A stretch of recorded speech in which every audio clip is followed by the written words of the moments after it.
Good afternoon, everybody. Welcome to Two Tokens podcast here on the University of Delft. We're here during a growth hackathon called Synergy. We're focusing on solutions, in particular, I think, in the lower voltage grid.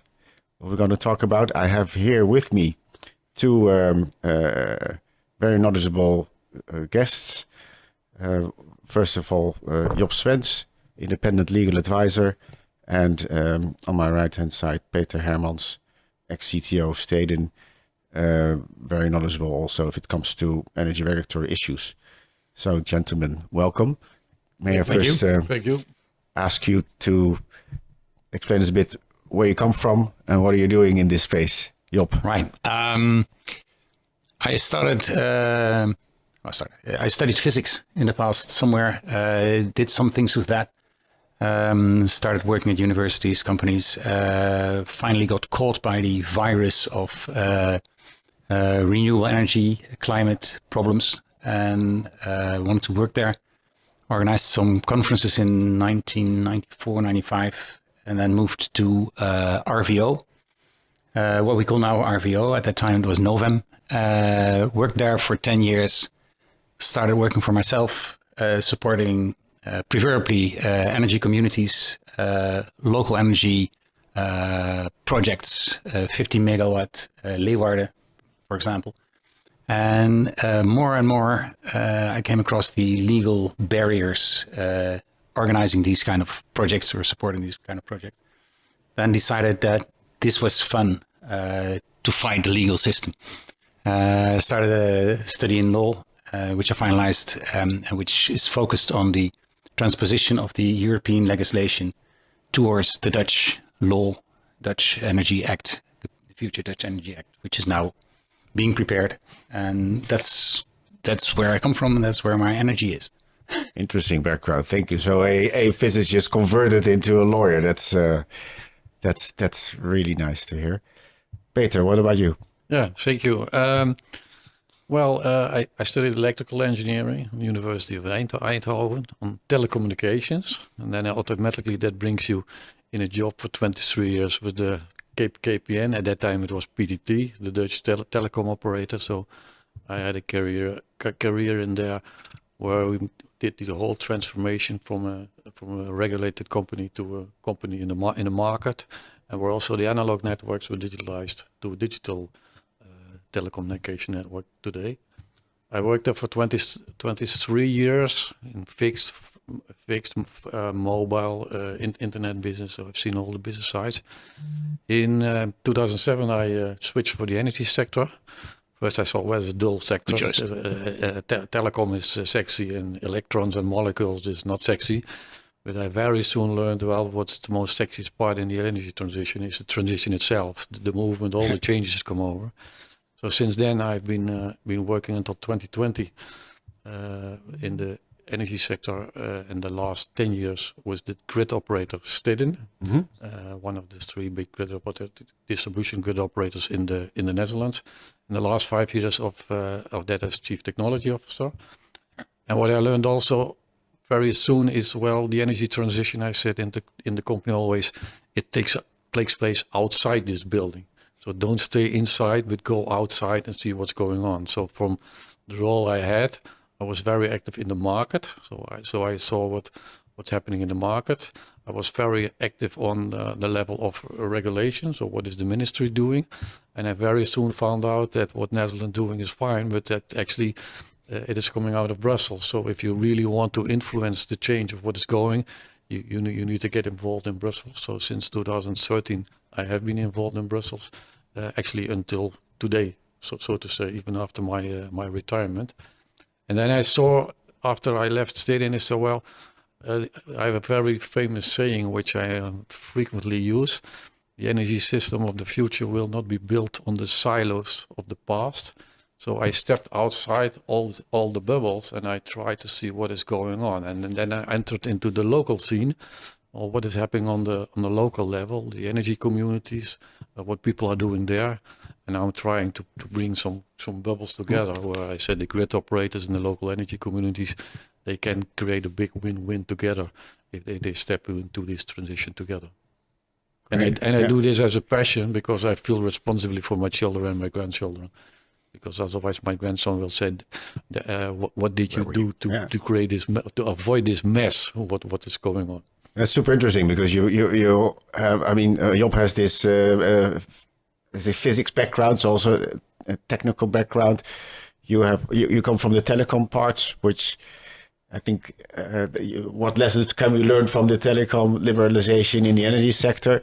And you were involved, or you worked from the grid operators at the grid operator side. So and now you step out that bubble, as you call it, and you focus on also on what the local initiatives need. Actually, European Commission once asked me to give a lecture, I think a long time ago, on what is the similarities in the transition in the telecoms with what is going on now in the energy sector. Yeah, that's super. I think that's super interesting. What I also think is very interesting that we all sit here because we think, two of three don't have a legal background, basically. Yeah. And we all actually beginning to find out that the whole transition has the biggest problem with good and efficient and effective legislation. Yeah. Yeah. Technology is a few years ahead. Yeah. So that's why I think all three of us kind of end up in where do we have to make the first changes now, and that's legislation. As I said, the system will not be built on the silos of the past. Then silos you can also say as the world of the regulators, the world of the market, and the world of the IT people, etc. So it's also market, technology, and regulation is very strongly intertwined. And only in the combination you can make the steps forward. Yeah. Well, I'm the only one who started studying law. Let me share with you when I graduated in law, and I afterwards I went to the European Commission to do a stage at the time. That was at the moment that the liberalization directives for electricity and gas were adopted in Brussels and Strasbourg. So the beginning of the liberalization and unbundling of the energy sector. And I think now we're in a phase where I call it where we have the last bits of the liberalization, and that's opening up the electricity markets for the smallest participants on the market, whether the final consumers, either individually or collectively organized, with new notions. Do we now have energy communities or aggregators, etc.? So that and there's a lot of debate going on how to do it, and also a lot of skepticism in the sector of what's possible, what's not possible. Yeah, maybe. But what I would like to do is to focus a bit on particular the role of the individual consumers and the local cooperatives around the theme, which has now been debated, and we have some new pieces of legislation, the theme of energy sharing, perhaps peer-to-peer, perhaps energy communities. As part of the electricity market design reform, we have this latest regulation, which is, I think there's an agreement now between the Council, the Commission and the Parliament on the text on the notion of energy sharing. So perhaps we should start with that. In parallel, we know in the Netherlands that we have a new Energy Act, which is being debated. And when that was sent to Parliament already, let's see, last calendar year, the minister said the energy sharing is not addressed yet, but it needs to be addressed in the Energy Act. That's a bit where we are. But before we get into the details, perhaps first let's share with the audience what energy sharing means. So perhaps Jobs, you want to share with us? Let's share what sharing means. But it's the most interesting thing about this is that there is no meaning of sharing yet. Coming Monday, we will have a meeting where we have invited the ministry, the ACM, that's the authority, two energy companies, two grid operators, to discuss what is sharing. Do we have the same idea or the same definition of sharing? Let's then say, as I don't think there is one yet, for me, sharing means the possibility for individuals to, one way or another, share overproduction with other individuals. And how we are going to organize that, I have no idea. This could go through communities. This could go through energy companies if they want to collaborate. You could imagine that the grid operator is actually the one who is going to regulate and organize that for you. I've been in a European project where we, which was called, it's over now. It's Energy to Peers. It's all about peer-to-peer. And I actually defined within that project the different forms of peer-to-peer. And you can talk about peer-to-peer, peer-to-community to peer, peer-to-community to community to peer, which actually means the kind of sharing between different communities. And you would like to do that if a certain community, as a whole community, has overproduction or a shortage. So there are different forms of sharing, of trading energy between individuals. But in the end, what the European Commission actually wants is that these individuals stand in the core of our whole energy transition, as it's literally written in one of the communications about the CEP, and that is where we should look at. How do we put, however we define it, how do we put the individual, the citizen, at the center of the whole energy system, or give him at least the possibility to do that, and then he has the choice to maybe select an energy company or an aggregator or whatever to help him share, but the right should be with him and not given to him by somebody else. Peter, what's your take on let's say the Brussels perspective on energy sharing at the moment? Maybe to add on what Job is saying, I trigger very strong on what the European Commission already for many years says, the customer in the heart of the energy transition, because I think Brussels very clearly understands that if the people do not commit and support the transition, it will fail. It at the end it is a bottom up change, and it is not a top down change. So they say, well, okay, the customer should be empowered, they should be having access to the market, etc. So they should get much more involved. Well, then you see that going on, and then I was triggered 3 years ago where the first draft of the Dutch energy law was coming on, and in the memorie van toelichting, so the clarification around the law said, well, it should be possible that consumers could share to deliver their energy to their neighbor without intervention of an existing market actor. Exactly. And then I said, well, this is interesting. But on the other hand, I said, well, this is a sentence you write down without knowing what it means, what you have to organize and what you have to write down in law. So that is where I started to search and to look into, both from a market perspective, as from a regulation perspective, and from the technology perspective.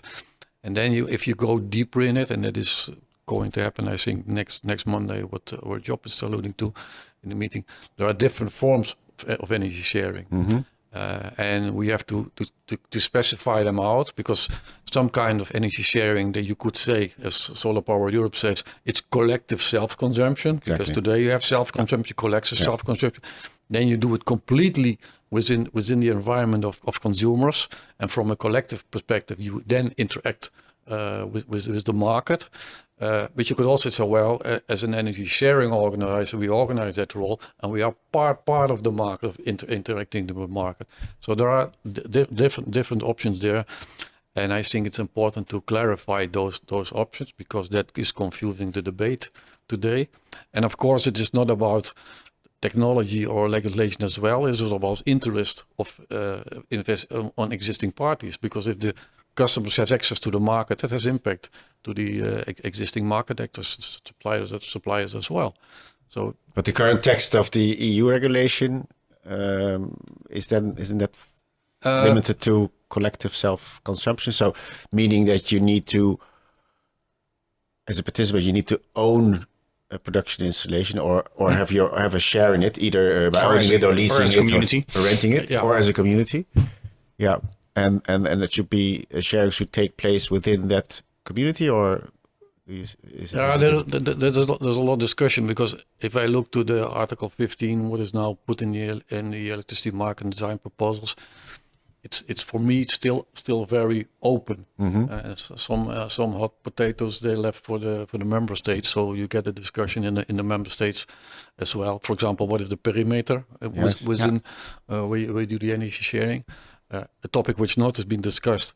If I share my energy with Job, and I'm a customer of Eneco and Job is a customer of Vattenfall, well, then sharing may be balance neutral on a system level, but it may create impact on the balance on the portfolio of Eneco, and it may create impact on the portfolio of your supplier. So how to deal with that? Because existing suppliers will probably say, well, it's good that you share energy, but we won't bear the cost. Then you get the discussion back. Well, then we'll let you pay when you start to share energy. And then an interesting thing starts to happen, because in the Dutch law and in the European laws as well, existing market parties should not try to avoid people to enter into energy sharing schemes. But if they say, well, we don't forbid you to do it, but we only send you the cost for you doing it. What does that mean? Then you come in a gray area. So I think then there is a role for the grid operators, because they have to work with all the data on who is using what, etc. That they can correct those effects, so that at least on the imbalance cost, right, exactly. There is no imbalance for existing suppliers. So but that means that the grid operator has to connect these data of sharing to the balancing sheets of the two suppliers, you and me. And so that has to be balanced, because they are running out of they are losing their balance because somebody else is interfering, and that has to be compensated for through the metering of the grid operator. And there the Article 15 is vague, because they say, well, of course the grid operators have to make sure that there is IT infrastructure in place to support the scheme. But well, if I put a computer on the table, I say, well, the IT infrastructure is there. I think it need to be much more specific. What do you want that they have to perform in data handling? Which role do they have to take? And also, okay, let me try to make it, because it's for people that are not working daily on it, it becomes quite technical. But let's say, as an example, that if you collectively own let's say a solar park, then you want to allocate what your share in that total production to yourself or to the participants at their home address, basically. Yeah. So that should be done simultaneously, ideally, I think. Yeah. And then the amount that you cannot consume at that moment in time, that should be shared with other participants within that project, also simultaneously, I guess. Yeah. And then if that energy is not being consumed simultaneously, you have an access to the market, and that should then be either stored or traded with the market. Well, then the issue you just flagged is that the suppliers, the incumbent suppliers that you would still have on your individual connection, they're faced with the issue that part of what they supply is actually an allocation from this joint project. So then the question is, how do they get the proper information? And the grid operators, are they the ones that are responsible to deal with this, or is this open for market parties to jump in, or what's responsible is not the right word, maybe, but that's what we will talking about soon. They could be a very good market player to do that. They have the tools, the grid operators. Yeah. And I just want to give another example to make it clear also for those who are not daily working on this. For example, the example that Peter just gave. Peter is producing electricity and selling that to me. And at the same time, when he produces, I use it to heat my heat pump. But my energy supplier has a profile for me. So he thinks that at 5 o'clock in the afternoon, or in this case, when the sun shines, 4 o'clock, he will supply me with a certain amount of energy. And I do that every day. And to keep the grid balanced, he has bought enough energy to supply me. Now, all of a sudden, Peter is going to supply me. And he doesn't know anything about that. So all of a sudden, he has less supply to do. So his part in the grid is off balance because he had bought electricity from me, but does not sell it to me. On the other hand, at the side of Peter, the same happens. There are two energy companies who are not actually performing according to what they promised. Mm-hmm. If that's between me and Peter, they can handle.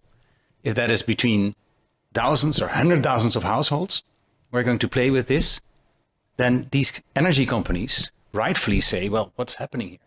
Mm-hmm. And this is probably the role where the grid operator can say, I will not punish you for not delivering and causing balance because I know it was delivered by somebody else. So the total balance is okay. Okay. And the grid operator can say that what was supplied by Peter and has an influence on Peter's supplier, and what was not supplied by my supplier, he can match that. Yeah. With that matching, the energy suppliers will be at ease. But there is a second. By the way, this is literally happening now in Belgium, and the energy suppliers are getting very nervous because it's growing. There's a company in Belgium doing this. And there is a second element to be added to that, because and then I take the position at the traditional energy supplier. So I play that role, and say, well, it has two impacts for me. One is if customers start to share energy, then you create imbalance for me. Well, that we discussed before, and I think there's a role for the grid operators to neutralize that. So those costs are gone. But the second point is also what you say is, I have a profile as a supplier. I have a profile of my customers because I expect him in those days, according to that profile, to use that energy, and he's not using it. Mm-hmm. Yeah. So then I have a sourcing issue because I source too much. Exactly. Then I said that is not an issue with this particular related to energy sharing, because they have a profile they source from me. But if I, for a month traveling through the United States, which I did last year, I'm not behaving according to that profile, because that's my freedom as a customer to say, well, when do I use electricity or not? I can also switch off the lights, etc. So that is the normal risk, which is there for you, for you as a company. On what time frame those profiles are being made? Daily. Actually, quarterly. It's every 15 minutes. It's a daily profile on 15-minute granularity. But isn't it possible then that if basically on the connection you have, I see the issue that an energy supplier assumes a profile on the connections of their customers. If then there's a second supplier all of a sudden, which is a community. Isn't that community also responsible to look at the profile? Because then you have two profiles, which was formerly was one profile. It's then being split up with two suppliers, ending up to the same result. That depends on, as I said, there are multiple schemes for energy sharing. Yeah. You can say, well, energy sharing, you do it within a community, but all members stay with their individual suppliers who have their individual BRP responsibility. Yes. And you as a customer, you just acting as a user or a producer. Or you could say, as an energy community, I start to act a little bit more like a supplier, including my own BRP responsibility. That becomes a little bit more complicated, but that gives you at least the means that you yourself, from the community group, and wouldn't that be a solution? I think it depends on the case. I think there are different cases where, in one case, if it's the simple one, just a multi-tenant building where 20 apartments say we have a shared roof and we just share it, and for the rest nothing, then it's a simple one. If the energy community has more members and they have all the solar field outside there and they want to interact with the market, then they go for the other option. Well, there's another strange thing there, because apart from the energy communities, you've got the active customer, and the active customer is also entitled, even within the energy law at this point, the concept energy law, but he is also balancing responsible. The individual is balancing responsible. Well, that is something that an individual does not want, cannot do. So we'll probably get the aggregator there.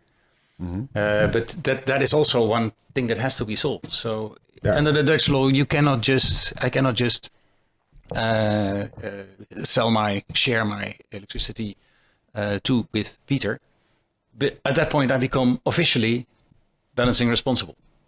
Mm-hmm. And so that there has to be somebody who's going to do that for us. In your contract with your traditional supplier, you actually delegated that to him with all the obligations to it. Yeah.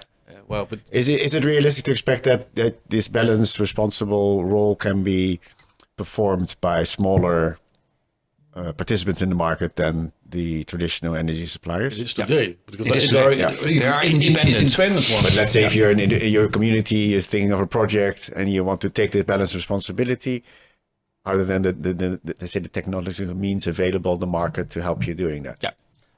So that should not be an issue then. There's a more fundamental question, and then we maybe come back a little to the Dutch energy law.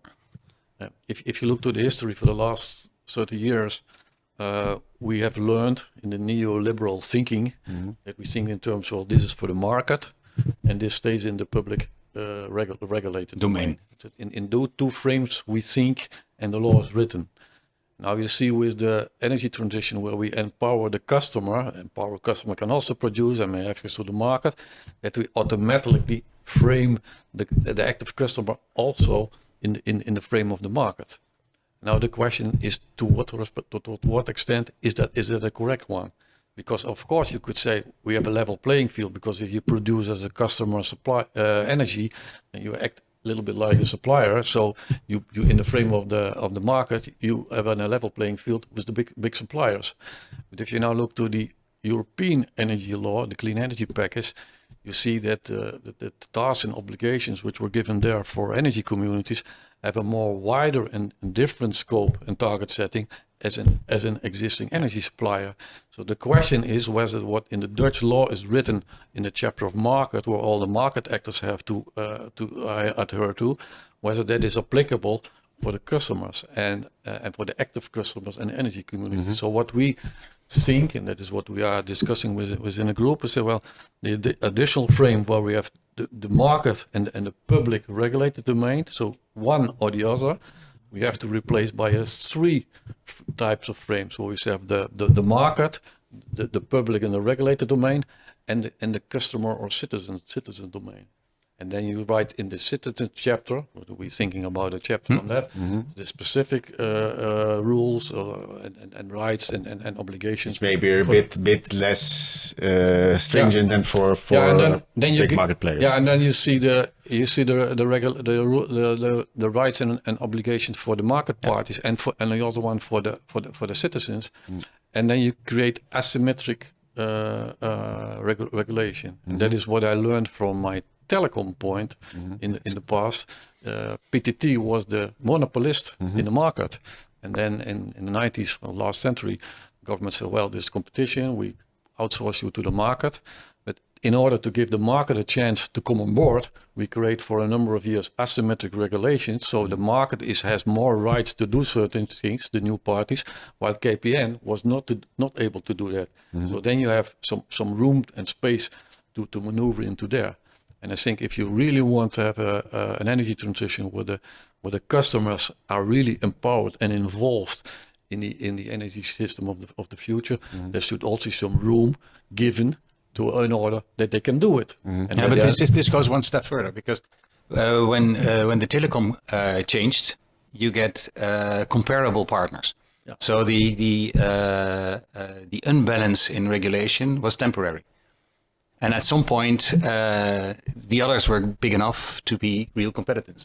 Here is not that will not happen, because the customer will never become an equal player to the big energy companies. And that goes back to just what you said in the European directives. It appoints a number of tasks to energy communities. It should be it should have social goals, environmental goals, and other goals. It may not have profit as a goal. So it's a different player. And that's when we discussed together, how can you make a level playing field for different players? So that's you should not aim at that. You should have different fields. Yeah, that is different playing fields, not Different one playing level field. playing field. And that is what we are. That is the fundamental thing promoting. which we think that in the Dutch energy law, which is coming, needs to be corrected. Yeah. You cannot address it as a level playing field. The basis of the Dutch law is, we discussed that with the legislators. Their basically logical goal is that you have the action, which you described, not the actors. And the action is trading. And we write the law in such a way that everybody who, according to European directives, should be able to trade, can trade. So we all give you the same rules, and the action is trading. So if you want to trade, you can, because nothing is blocking you. There are no barriers for you. But that's something different than actually enabling. And that is what the European Commission literally writes. It should create an enabling legal framework for energy communities to operate in the market. And last thing what I to this question would say is, it is also, in my view, it is also change of business model in the system. Where the traditional business model was, well, we supply energy and we source it and we produce it and we make margin out of it and we keep the balance there and then we sell it to the customers. Where you now a wide area of people who produce and consume. That the new model will be to facilitate the energy transaction between the producer and a consuming role in all time frames. And that facilitating action, a supplier may take that on, somebody who starts up an energy sharing organizer might start it on, and that is a strongly IT-driven or digitalized platform what you put in there. So even Google or those types of guys could also step in, and there you get the discussion is, where will the energy sector meet the IT sector, and how strong will that involvement be? Are we going into in a platform situation where Tesla can be managing the balance in the grid better than Tenet, for example? But that are still some questions for the future to be discussed. In order to come to a conclusion, my final question would be what your take is on the adoption of all this. So the adoption, with that I mean adoption by the final customers or the active customers that have been identified, that are at the heart of the energy transition. In order for them to participate in these new market models, people need to, I don't know, be educated, be aware. But how can we ensure that adoption is successful and high? I'm rather positive on this. When I look to the Netherlands, more than 700 energy communities already there, although they have some work to do. Because it should be based on a non-profit. It's not an investment group for people who invest in solar fields. It should be really all inclusive for everybody. And then, of course, it depends on is the room to maneuver, to develop, is that enabled from the legislation. But if I look to what in society is happening, because we now in this talk already talk about the energy transition, which you should look more wider to the fundamental sociological trends which are taking place in our society. I think there is a background there where people say, well, we should look more for the citizens as for the market. And as I always say, well, the market should work for the citizens and not the citizens that work for the market. Yeah. And that includes looking at the new values which are coming up, which means inclusiveness, being connected to the system. The system should be available, should be, how do we call it? Involvement, and should be stable. And the energy companies at some point have, especially with the prices, have disappointed the final customers several times past period. And that's where customers want more autonomy, or at least more influence on what is happening. So is it either let's say the social aspect, being organized in communities, that should lead to more adoption, or is it purely a price driven phenomenon? The one is a reaction from the other. What I see in the Netherlands, that citizens are not happy with the market functioning, the prices and other aspects as it in there. And it's not only in energy, it is also in housing and in healthcare where you would see it. And there is some kind of mistrust against the governmental institutions. So the citizen says, well, we're going to do it ourselves. And I think then the challenge for the government is that to embrace that and to foster that and to nurture that, because that creates some kind of a counterbalance to correct the market functioning, which might be a little bit gone too far. So that's the way where the three elements should work together. And there's a way to go, because there is a how do you call it? Preserved, no, a feeling of uncertainty with these energy communities, and that should be clear, and it should be enabled. It should be made very easy to do it, and it should take away the fears that a lot of people have right now. And I think you can, and it starts with very simple legislation and knowing that you just have to say, I want to participate in this. I want to participate in that solar field, and I want to supply myself, and I just have to say yes, and it's being taken care of, instead of all the efforts that all these energy communities are now taking to get things organized anyway. And the last thing I would add to that, because if you do energy sharing on a local basis, local for local, we call it in Netherlands, and you start to calculate, that has also significant impact in a positive way on the existing challenges on all over the grids, which are now far too strong on the congestion. Because if you keep the energy local, well, then the higher grid levels don't have so much constrained stress on it. Gentlemen, I would like to thank you for your insights. I think it was super interesting. I think we should perhaps find an opportunity to continue this discussion when there are some further developments in the legislative field.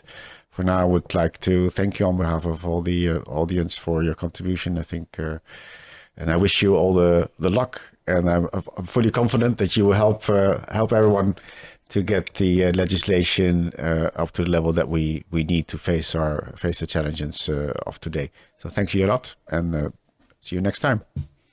That was it for today's podcast. Thank you for listening in, and please subscribe so you don't miss out on our upcoming episodes.